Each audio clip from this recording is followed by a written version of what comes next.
My KBBQ hidden liver meatball recipe is a crowd pleaser. First, preheat your oven to 420.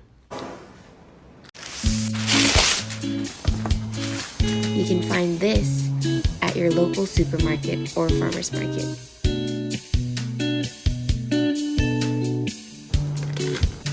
Grate 4 small steamed beets into a large mixing bowl.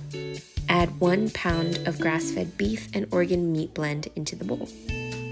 Add a splash of coconut aminos and 2 cloves of minced garlic. Next, you're going to massage all the ingredients together. Once all the ingredients are incorporated, form them into balls.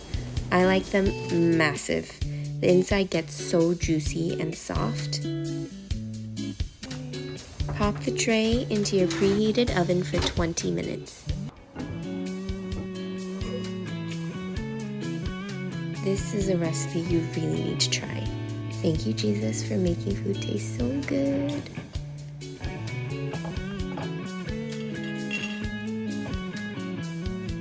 If you like your food a little spicy, Tabasco pairs beautifully with these meatballs. Something about that acidic hot sauce paired with that juicy, sweet, savory meat.